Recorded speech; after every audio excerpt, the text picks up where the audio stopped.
Salmos capítulo 50, hermanos.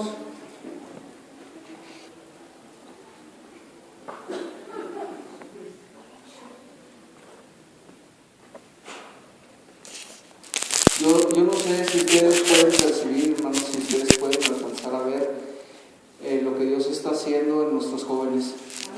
No solamente en nuestros jóvenes, sino también en los adultos. Dios está haciendo cosas hermosas. Hemos visto cómo, a pesar de todas las adversidades personales, familiares, ministeriales y laborales que hemos tenido, Dios nos ha sostenido. Y podemos decir que Dios ha sido fiel, aunque nosotros no hemos sido muy fieles. Él permanece fiel, Él no se puede negar.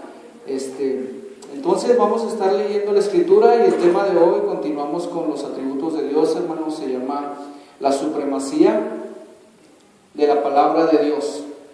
¿Cómo dije? La supremacía de la palabra de Dios. Dice el Salmo 50, verso 16 al 23, dice: pero al impío Dios le dijo: ¿por qué tienes tú que recitar mis leyes y mencionar mi pacto con tu boca? El signo de interrogación, lo está diciendo el Señor. Tú detestas la instrucción y echas a tus espaldas mis palabras. Y si ves a un ladrón, te complaces con él, y tu parte está con los adúlteros. Con maldad das rienda suelta a tu boca, y tu lengua urde engaño. Tomas asiento y hablas contra tu hermano. Contra el hijo de tu madre arrojas infamia. Estas cosas has hecho, y yo he callado, dice el Señor. Ciertamente pensabas que yo sería como tú. Vamos a recitar eso todos juntos, ¿sí? Ciertamente pensabas que yo sería como tú, pero yo te reprenderé y las pondré ante tus ojos. Entiendan pues esto los que se olvidan de Dios. No sea que yo los arrebate sin que nadie los libre. El que ofrece sacrificio de acción de gracias me glorificará. ¿Cuántos están los que ofrecen sacrificio de acción de gracias? Amén. Entonces nuestra vida tiene que ser glorificación para Él. Amén. Y al que ordena su camino le mostraré la salvación de Dios. Padre, te pedimos en esta hora que nos ayudes, que nos des, Señor, entendimiento para escuchar tu palabra con inteligencia, para discernirla, Padre. Te ruego que me des a mí también, Señor, sabiduría y facilidad, Señor, de habla, para poder enseñar lo que tú traes, Señor, para nuestras vidas en esta noche. Sabemos que tú siempre, Señor, hablas en tu palabra, pues ella es inmutable, Padre. Tú nunca cambias, Dios. Bendice a cada uno de mis hermanos y mis hermanas aquí, a cada matrimonio, a cada familia representada, aquellos que queriendo venir no pudieron por alguna razón. Sea usted también con ellos, Padre, y te pedimos también aún por aquellos que han de ser salvos y que vas a traer aquí a Peniel para que se les instruya en tus leyes y en tus caminos. Amén y amén. Tome su lugar, hermanos. Quiero darle un trasfondo rápidamente acerca de esto. Nosotros, si leemos todo el Salmo 50, nos vamos a dar cuenta de cómo el salmista es un salmo de Asaf. Él nos invita, donde dice en el primer versículo: el Señor, el Dios de dioses, ha hablado, ha convocado a la tierra desde donde sale el sol hasta donde se pone, desde Sión, perfección de la hermosura. Y empieza a dar una serie de exaltaciones acerca de su supremacía de Dios. Y bien, después de instruir a su pueblo, hermanos, por medio del salmista Asaf, sobre el método correcto, hermanos, de rendirle adoración en los cultos públicos donde nosotros venimos, pasa ahora Dios, en los versículos que nosotros vimos, a reprender a los malvados.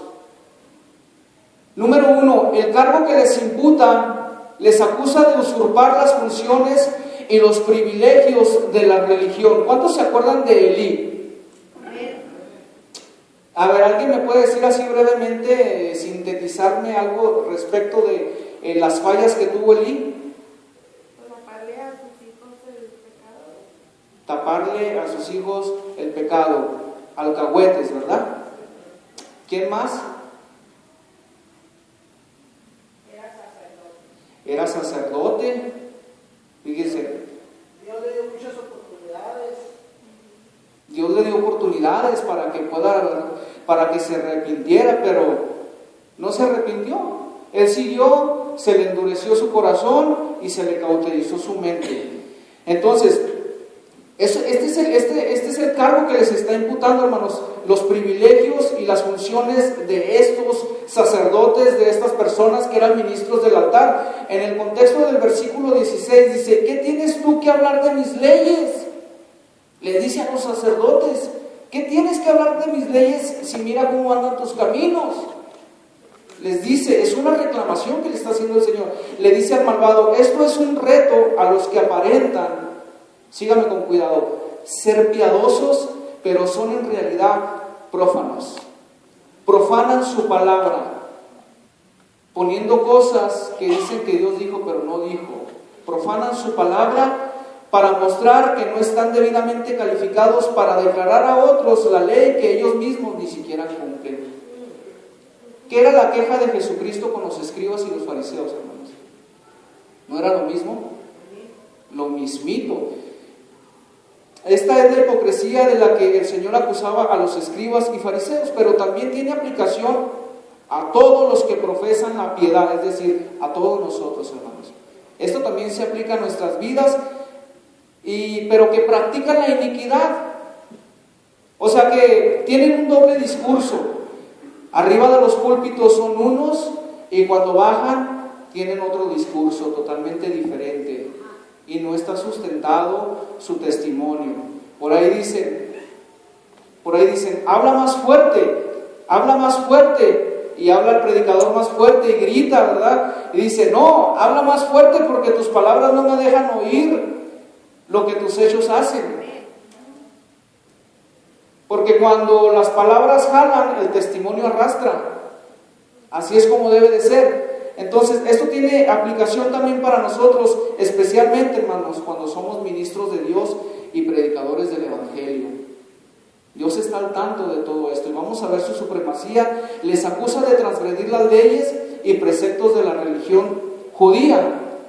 En el contexto del versículo 17 les dice: pues tú aborreces la corrección. ¿Cuántos aborrecen la corrección? ¿Cuánta honestidad? Casi a nadie nos gusta, hermanos. ¿Por qué? Porque duele y porque el orgullo se quiere imponer, ¿verdad? No hay humildad. Oye, hermano, estás haciendo esto mal, y si hay un espíritu de mansedumbre, ¿verdad? De humildad, bueno, entonces pues lo aceptamos con gusto. ¿Por qué? Porque esa persona quizás no lo quiere decir por la manera que nos aprecia y prefiere decirnos, esas personas que son amigos o amigas, en confianza, antes que se haga más grande la cosa. Y si nosotros tenemos este espíritu de nobleza, pues vamos a aceptar la corrección. Ahí tenemos el ejemplo de Apolos, un gran predicador que predicaba acerca del bautismo de Juan el Bautista. Pero ¿quién era Priscila y Aquila? Priscila no eran hermanas ni eran primas. Priscila era el esposo y Aquila era el esposo y Priscila era la mujer. Entonces dicen que estaba predicando en el poder del Espíritu Santo, en el poder del bautismo de Juan, y estos decían, este tiene fuego, este tiene pasión, este tiene empuje, tiene ímpetu, pero vamos a mostrarle más correctamente las Escrituras. Y le mostraron: oye, ya sabes acerca del bautismo del Espíritu Santo.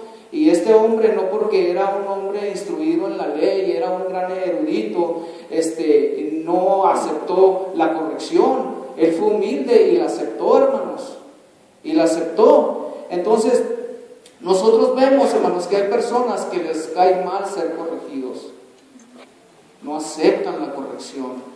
Y ese es un espíritu antagónico, ese es un espíritu de pleitesía, cuando no hay esta disponibilidad. Pues esto a estas personas, hermanos, les era tan humillante, así que para no sentirse tan mal, dice la Escritura, se echaban las palabras de Dios a sus espaldas.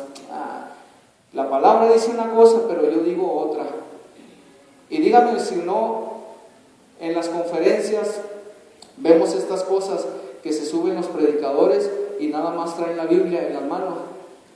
Yo no sé, yo lo he visto, pero nunca abren las Escrituras.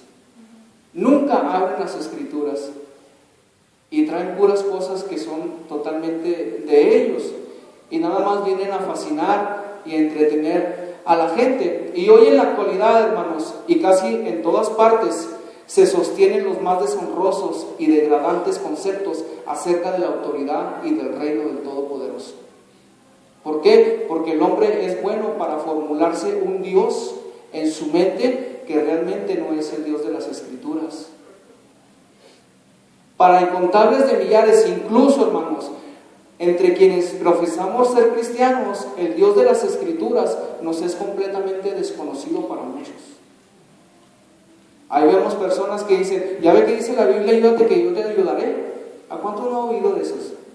Digo, ¿dónde dice? ¿Dónde dice? No es cierto. Bueno, es solamente para mostrar un ejemplo. En la antigüedad, hermanos, también Dios se quejó de un Israel apóstata y les dice, pensabas que de cierto yo sería como tú. O sea, me quieres rebajar a tu nivel. En otras palabras, les dice Dios, tú me quieres rebajar al nivel de tú siendo un simple grano de arena, polvo cósmico. ¿Quieres que yo me rebaje a tu nivel? Y es por eso que dice la Escritura, mis caminos no son vuestros caminos, ni mis pensamientos, dice el Señor, son vuestros pensamientos. ¿Alguien me puede explicar qué es la apostasía?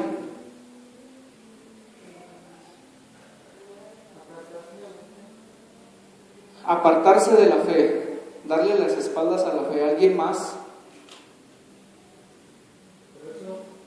Eso es para el que conoce. Y el apostatar es estar en contra ya después de haber conocido. ¿Y pueden estar estas personas dentro de la iglesia, hermano Gerardo? Sí, y están, porque la iglesia, hermanos, déjeme decirle, pues no es una buena noticia para nosotros. La iglesia está compuesta por trigo y por cizaña. Siempre, siempre. Todas las iglesias que usted esté, que usted visita y que vayamos, siempre va a estar compuesta por cizaña y por trigo. Es decir, las personas pueden estar ahí y pueden estar escuchando el sermón o el mensaje o la enseñanza de quien esté dándolo. Y pueden estar con una actitud totalmente pedante, con un corazón bloqueado. Eso es estar apostatando de la fe, de la palabra de Dios. O sea, está aquí, cuerpo presente, pero espíritu ausente. Realmente su corazón no está abierto a la instrucción de Dios. Por eso es que el Señor les hace este reclamo. ¿Quiénes son ustedes? Yo ya dije en mis palabras qué era lo que tenía que hacer, porque mi palabra es suprema. Tiene autoridad y ustedes la están cambiando, la ley. Cosas que ni siquiera ustedes mismos pueden hacer. Es por eso que Dios les imputa este cargo. Nosotros podemos ver en México Suprema Corte de Justicia, pero de justicia no tiene absolutamente nada, ¿verdad? Justo solamente Dios. Entonces, ¿se recuerdan ustedes, hermanos, de Moisés cuando tardó de bajar del monte? ¿Qué pasó? Se hicieron un becerro. Ahí fue el primer hombre, que dijo, vamos a pactar con Dios. Y les despojó de sus alhajas, de sus joyas, porque dijeron, Moisés ya se tardó, haznos dioses.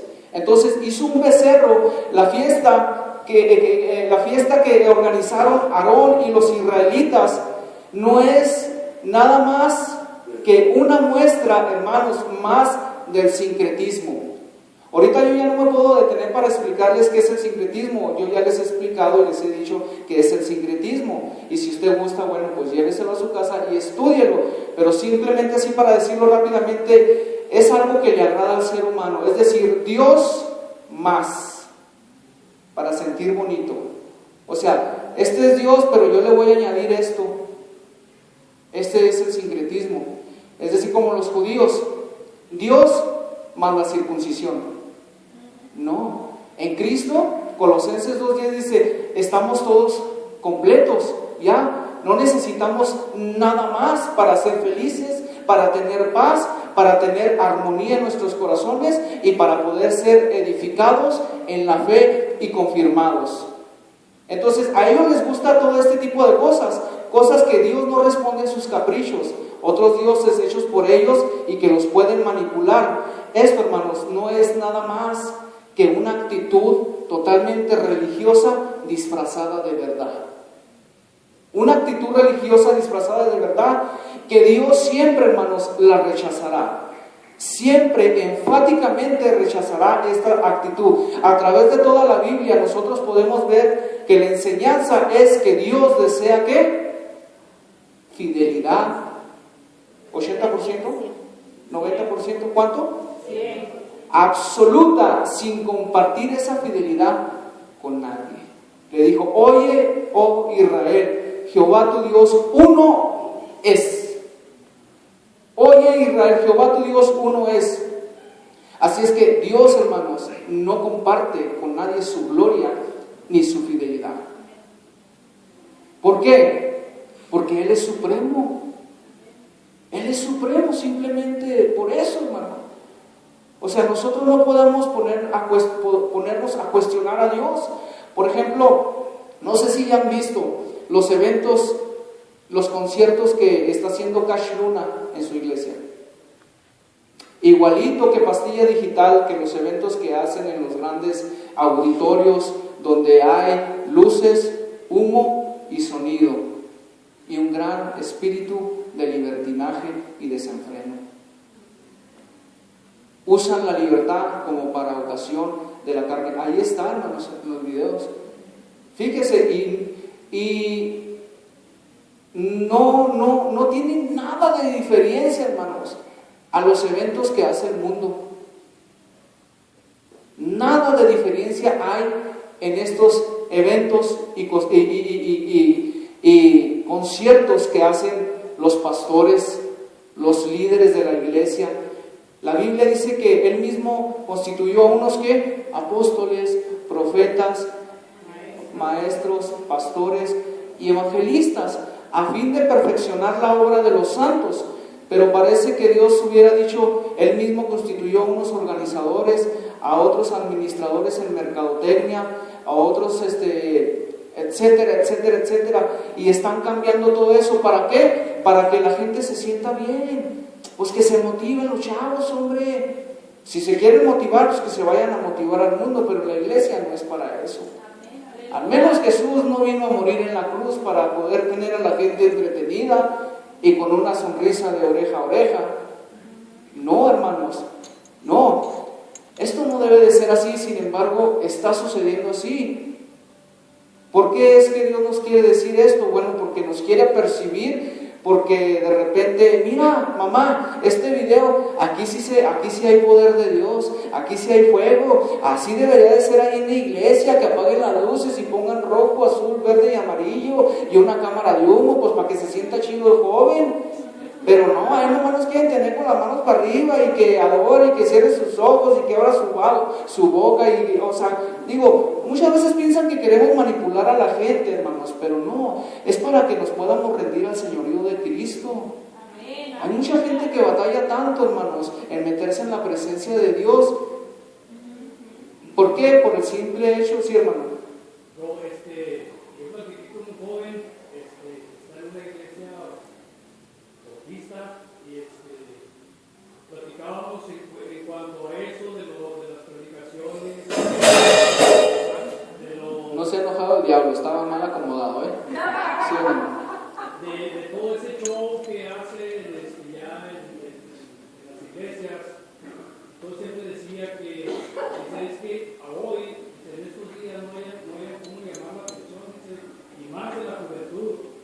Y si con todo ese tipo de eventos motivan los sentidos y se madura el espíritu. Exacto. Y se los hacen sentir una emoción y de ahí le envuelven la palabra y todo eso para que acepten a Cristo, para que esto, lo otro, pero primero hacen cosas del mundial para luego caer en lo espiritual. Pero sales igual. Fue una emoción, o sea, usted lo acaba de decir. Él me dice, yo estoy en contra de esos que gritan y que están así, dice, nomás están motivando el sentido de la persona para que tú mismo también grites, amén, amén, todo eso. Dice, y al último no te dice nada. No analizan. No analizan porque están rápido y muy recio, que nomás motivan tu sentido del oído, mandó tu sentido del entendimiento. Exactamente. Dice, y a la hora, 2 horas, dice, no supiste de qué predicar. No, y es que está fuera de la Biblia. Es antibíblico estos métodos. O sea, no hay métodos de crecimiento, hermano. No hay que paso 1, paso 2, paso 3, paso 4, 10 pasos para tener una iglesia creciente. O 4 pasos para que sea bautizado con el Espíritu Santo. No, es cierto. No hay nada de eso. Es simplemente, ¿qué prefiere más Dios? ¿Todo este despilfarro de dinero o obediencia a su palabra? Por eso les está haciendo un cargo. Les está diciendo, ¿quién eres tú para que hables de mi ley? No sabes ni siquiera lo que estás hablando. No sabes a lo que te estás refiriendo. ¿Por qué? Porque vives una vida totalmente distorsionada, con un doble discurso. Y esto, hermanos, esto no debe de suceder en las iglesias. ¿Sabe por qué lo digo? Porque seguramente que aquí no vamos a estar toda la vida. ¿Cuántos quieren estar aquí toda la vida? Yo no quiero estar aquí toda la vida dejando mis huellas digitales en un asiento. No. Y que cuando me muera, pues también me incineren con la silla donde yo me morí, donde yo me sentaba. No, el Señor nos mandó a ensancharnos, a no ser escasos, a ensancharnos a la izquierda, a la derecha, hacia enfrente y hacia atrás. Pero están bien cómodos los asientos, hay calentón y hay todo, ¿no? Hermanos, ¿por qué? Porque Dios los va a llevar un día, hermanos, nos va a llevar a lugares inimaginables. Quizás no sabemos, si no es a las buenas, a lo mejor va a ser a la brava y que se venga una persecución. ¿Salen o lo saco? ¿Qué pasó con Esteban? Debut y despedida. En la primera, lo apedrearon y a correr patitas, ¿para qué las quiero? Pero para predicar el evangelio donde quiera que ellos andaban.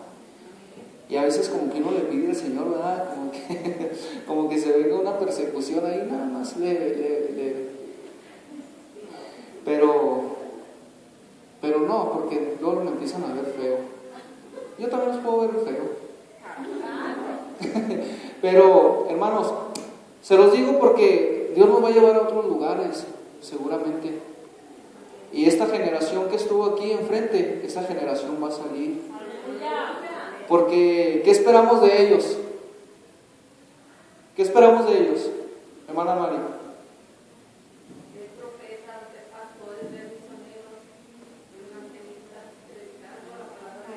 Exactamente, o sea, eso es lo que estamos reproduciendo nosotros, como dijimos, para perfeccionar la obra de los santos.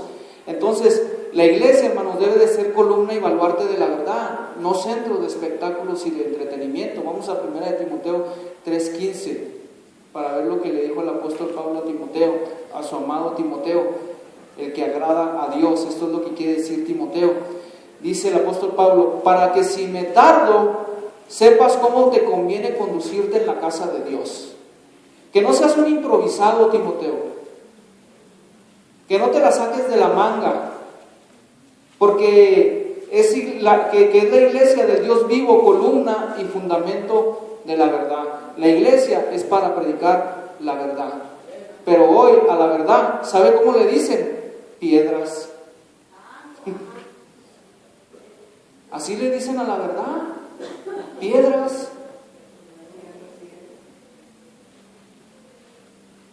Echan las perlas a los cerdos. O sea, no quiere mucha gente recibir esto, porque esto no gusta, porque esto hiere el ego, hiere el orgullo, esto incomoda, pero esto es lo más bonito para los hijos de Dios. Ahí en Romanos dice que los que son hijos de Dios son guiados por el Espíritu Santo. Son guiados por el Espíritu Santo. Entonces, el apóstol, hermanos, está sentando bases para la vida de la iglesia de Dios. La base para una conducta apropiada de los creyentes y de un buen ministerio es la propia naturaleza, escúcheme bien, es la propia naturaleza y el entendimiento de lo que es la iglesia. usted lo tiene totalmente arraigado en su mente y en su corazón y en su espíritu, le da testimonio que es la forma y la manera en que se debe de conducir, no solamente aquí, adentro de este recinto. Este recinto no es la iglesia somos usted y somos yo. Este simplemente es un templo, es un edificio hecho con materiales que se van a fundir, que están reservados por la palabra, segunda de Pedro capítulo 3 versículo 7, porque las cosas que vemos hoy en día con nuestros ojos están reservados por la palabra de Dios para el juicio de Dios, que serán fundidos los elementos de la tierra y va a venir una purificación. Todo esto se va a quedar aquí, pero nosotros, hermanos, seremos transformados. Nosotros somos la iglesia. Entonces, como dice aquí en 1 Timoteo 3:15, dice columna y baluarte. Nosotros somos columnas y baluartes de la verdad. Que cuando nos vean a nosotros, hermanos, digan, este no sabe la verdad, este no posee la verdad lo posee a él. ¿Sí me explico? Porque es un hombre íntegro, es un hombre fiel, es una mujer, ¿verdad?, intachable, que no se le puede encontrar ninguna falta, excepto que se le quema el agua para el café. Y van a buscar maneras de estarle hostigando en el trabajo, ¿verdad? Pero es puro crecimiento. Dele gloria a Dios. Son puros cambios. Tenemos que ir creciendo, no solamente en conocimiento, sino en el espíritu también. En el contexto del versículo 21 dice, pensabas que de cierto sería yo como tú. Tal es ahora, hermanos, su acusación contra una cristiandad apóstata. Los hombres imaginan que al Altísimo le mueven no los principios, escúcheme bien, no los principios de la palabra, sino los sentimientos. Yo creo que Dios no es tan malo como para que vaya a mandar a aquellos al infierno. No, pues Dios nos ama. Ahí estamos metiendo el sentimentalismo. El ejemplo de Abraham, hermanos. Dios no buscaba realmente el sacrificio de Isaac. ¿Qué buscaba? Buscaba el sacrificio de sus emociones y de su sentimentalismo. Este hombre fue obediente y el niño le decía, Padre, y el cordero, dice, Jehová Jireh, Jehová se proveerá. Y este levanta el cuchillo y viene el ángel de Jehová y dice, párate porque ya conozco que temes a Dios. Él mató sus emociones y su sentimentalismo. Y eso es lo que quiere Dios, hermano. Nuestra obediencia y nuestra completa voluntad.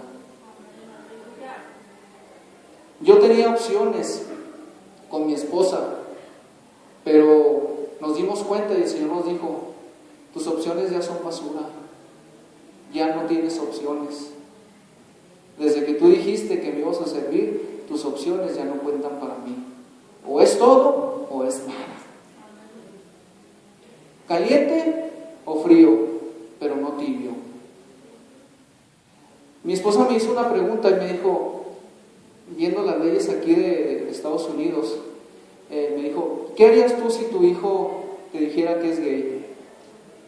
Le digo, pues según mis convicciones y mi entendimiento en la palabra, yo no le abro las puertas de mi casa. Se oye feo, ¿verdad?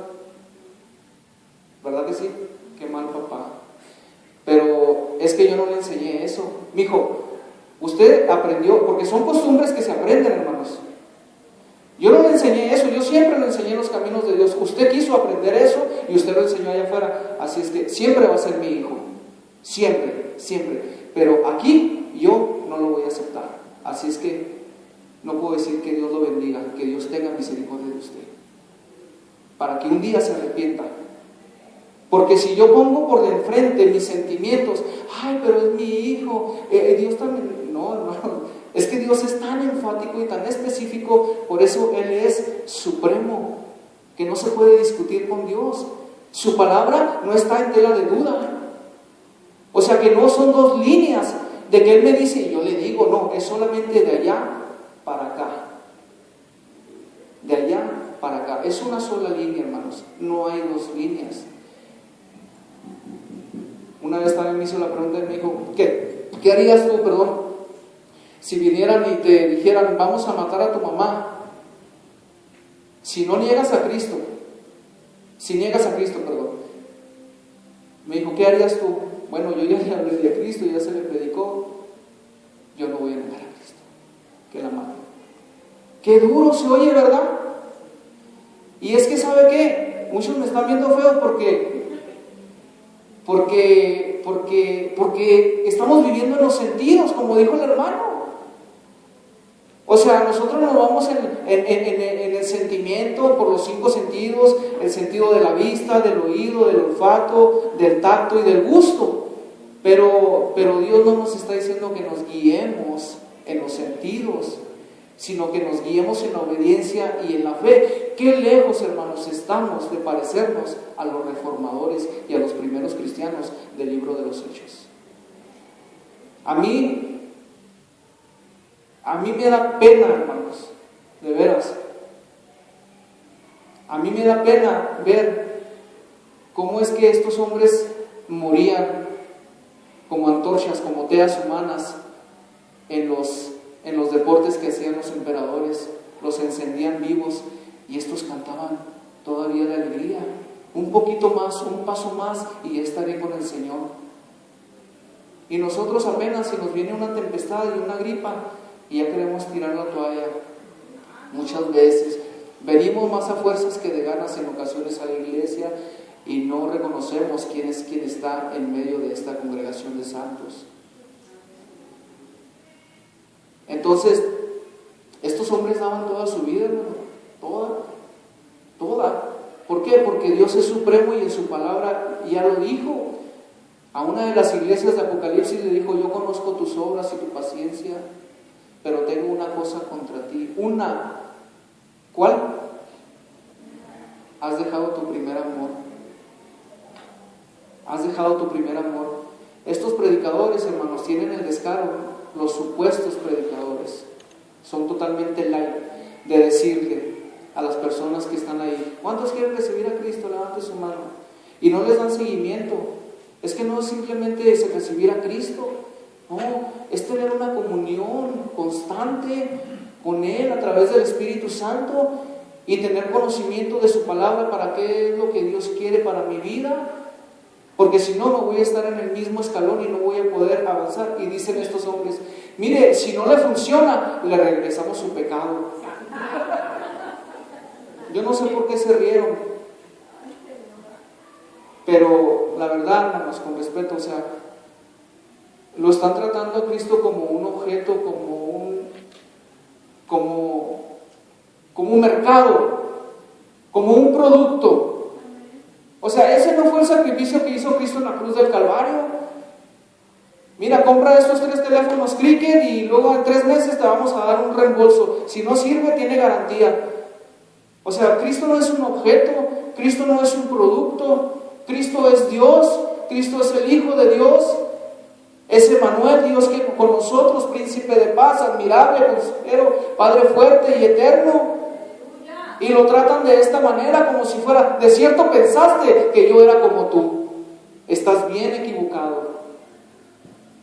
El Dios de este siglo, hermanos, de este presente siglo, no se parece ni en lo más mínimo al supremo y soberano Dios de las Sagradas Escrituras.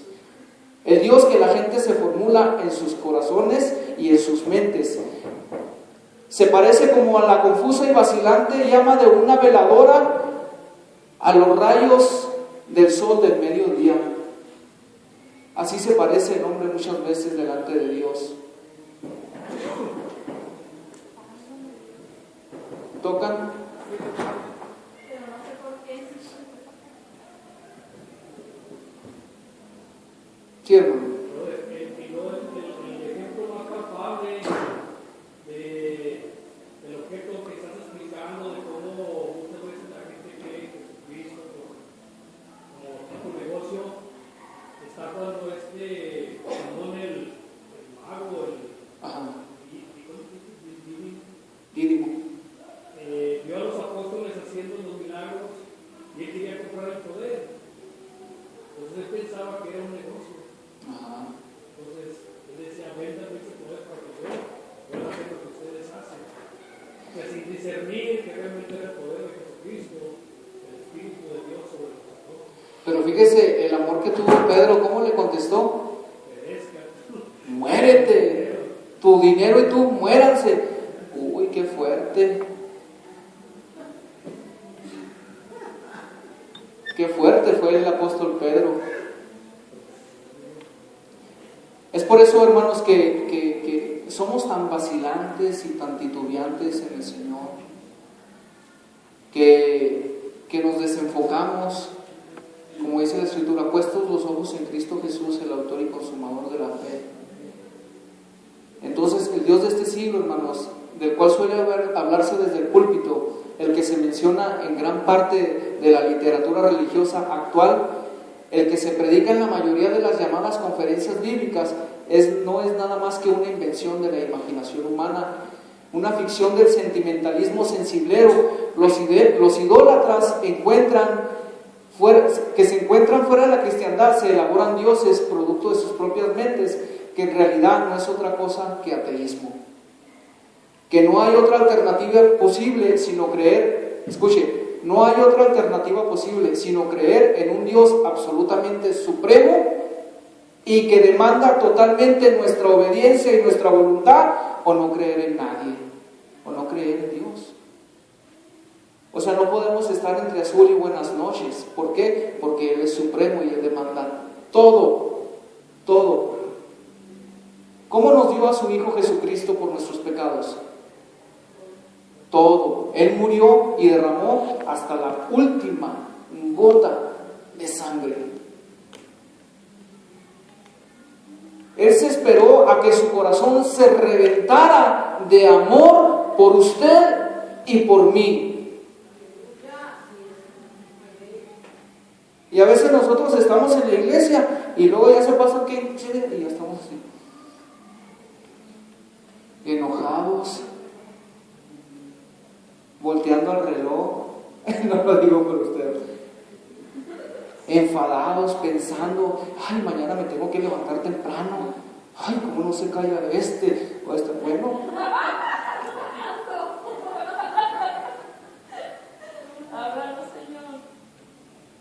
Y estas gentes, hermanos, piensan que se formulan un Dios cuya voluntad puede ser resistida. Ay, yo hago con esto Dios lo que yo quiera. Ahora peco y me presento en la iglesia y me perdona, que cabo su gracia es como el resbaladero del parque. Me subo, me trepo y me resbalo. Cuyos designios pueden ser frustrados y cuyos propósitos pueden ser derrotados. Jesús dijo, Padre nuestro que estás en los cielos, santificado sea tu nombre, vénganos Señor tu reino, hágase tu voluntad como en los cielos, así también en la tierra. Muchas veces nosotros, hermanos, queremos frenar las cosas que están pasando en Medio Oriente y las que están pasando en nuestro mundo, pero para su conocimiento, déjeme le digo que en el cielo hay una agenda que permita que estas cosas sucedan aquí para que se cumpla toda la Escritura. ¿Qué podemos pedir en medio de esto? Señor, quítame este problema. No, dame de tu fuerza, dame de tu gracia para permanecer firme en medio de la tormenta y estar valiente, firme y constante, como dice mi suegra. Firme y valiente, porque nuestro corazón tiene que ser probado, porque Dios es supremo. Dios es supremo. Aquí no hay opciones, hermanos. Si usted tiene opciones, bueno, pues le sugiero que se vaya deshaciendo de ellas, porque Israel y Aarón se elaboraron un becerro de oro. Muchos tenemos nuestros becerros de oro ahí estacionados.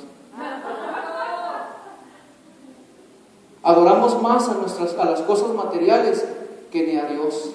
Y estamos pensando, ¿cómo que amén, hermano? No. Se está firmando. Está firmando. Y ahora ¿qué llantas le pondré? Y se verá bonito con esto, le voy a poner ahora este estéreo. Oye, ya vi esta alarma, y ya vi este reloj, y ya vi esto, y primero, y ya mejor me voy. Hermanos, no podemos hacer de Dios el genio de la lámpara de Aladino. No, hermanos, no podemos hacer de este Dios. No. Este Dios que ellos se fabrican, hermano, no posee derecho alguno a la deidad, y lejos de ser objeto digno de adoración y confianza, ¿sabe qué? Merece solamente desprecio. Se le pone difícil las cosas a la gente y dice, no, ya me desanimé, ya voy a cuitear, voy a tirar la toalla, ya me voy. Así como, chis, yo no estoy a gusto con la gente porque ya no me saludan, ya no se ven las cosas que se veían antes, ya no vamos al parque, ya no salimos los domingos a comer después de la iglesia. No, ya no hay amor, no, lo que no hay es dinero. No, y le dan la espalda o tienen problemas familiares con el esposo, X, y como si Dios tuviera la culpa. O sea, no le estás haciendo ningún daño a la iglesia, no le estás haciendo ningún daño a la administración y a las finanzas. No, el daño no lo estamos haciendo nosotros mismos, es más, ni siquiera Dios. Pero Dios estaba haciendo una obra bien bonita con esa gente, pero ellos frenaron esa obra. Esa obra ellos mismos la frenan. Estando convencidos de esto, y es el texto que nunca dijimos, ¿verdad? El calendario, que el que comenzó la obra en nosotros la perfeccionará hasta el día de nuestro Señor Jesucristo. Estando convencidos. No titubeamos absolutamente para nada. Concluyo, hermanos. La prueba del cargo que les hace en el verso 21, les dice, estas cosas has hecho y yo he callado. Mucha gente, hermanos, anda en pecado y haciendo cosas y no les pasa nada. No les pasa nada y dicen, que acabo no me pasa nada. El Señor ha callado. Espérate. Ahorita no dice nada, pero Él ha callado, ¿sabes por qué? Porque nos ama. ¿Qué pasó, hermano?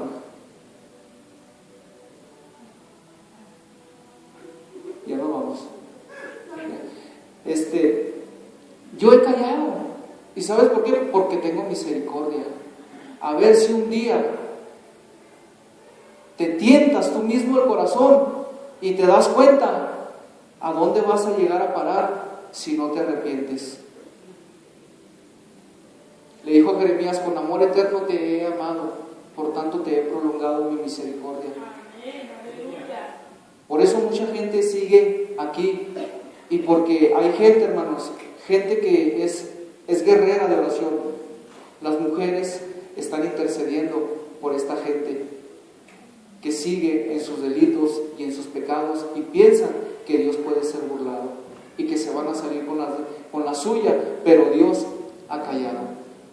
Dios ha callado, pero cuando habla, dice que el apóstol Juan dice, su voz era como estruendo de muchas aguas. Habla fuerte y pega duro, porque horrenda cosa es caer, escuche, horrenda cosa es caer en manos de un Dios vivo. Hermanos, no nos podemos dejar llevar nosotros por los sentimientos. Nosotros andamos por fe, no andamos por vista. Dice, pero yo las reprenderé y las pondré ante tus ojos. Esas cosas con las cuales esta gente se deleita, las va a poner ante sus ojos y se van a asquear de ellas, pero ya no va a haber vuelta atrás. Ya no va a haber vuelta atrás. El Dios, dice, el Dios que conoce no solamente los hechos, sino también las intenciones del corazón, puede expresarse categóricamente de cada uno de nosotros, hermanos, como a Él le plazca. Porque Él es el juez, porque Él es Dios y Él es nuestro hacedor. Él nos hizo a nosotros y no nosotros a nosotros mismos. Entonces no podemos apelar ante Él cuando su juicio caiga sobre nuestras vidas. Pero sí podemos pedirle que tenga misericordia de nosotros, porque tenemos a la diestra del Padre a Jesucristo el justo intercediendo por nosotros. Pero solamente hay una oportunidad y es en esta vida, porque está establecido que el hombre muera una sola vez y después de esto viene el juicio. Ahí está su supremacía una vez más. Ahí está su bondad. Me pregunto yo y digo, ¿cuántos de ustedes ministran a sus hijos en sus casas? ¿Cuántos lo hacen? Quien no lo haga, empiece a hacerlo. Siéntese con ellos, siéntese con ellas y hábleles de las cosas pertinentes de su edad. Hábleles de las cosas que tienen que hablar. No es un tabú, hermanos. Hábleles de las drogas, hábleles del sexo, hábleles de las relaciones prematuras, hábleles de qué bonito es que se guarden vírgenes para el matrimonio, para que Dios bendiga sus matrimonios. Hábleles de todo ello, repréndalos, exhórtelos, castíguelos, disciplínelos, porque ahí va el amor. Aleluya. Y porque tenemos un Padre que nos disciplina y esa autoridad la tenemos que ejercer sobre nuestros hijos. Si no, entonces son bastardos. ¿Cuántos han sentido la disciplina de Dios? Se siente rico, ¿verdad? Yo sí siento rico porque sé que tengo que cambiar. Sí, duele. Hay veces que, mire, yo agarro la cinta de medir, por así decirlo, de esta manera, y viene mi patrón y me dice, no, es que la tiene que agarrar así. Pero estoy haciendo el mismo trabajo, pero es que yo quiero que lo haga así. Y viera cómo duele eso. Si viera que siento aquí dentro de mi corazón como con ganas de echar a andar la moto del hermano Samuel y darle el 1-2.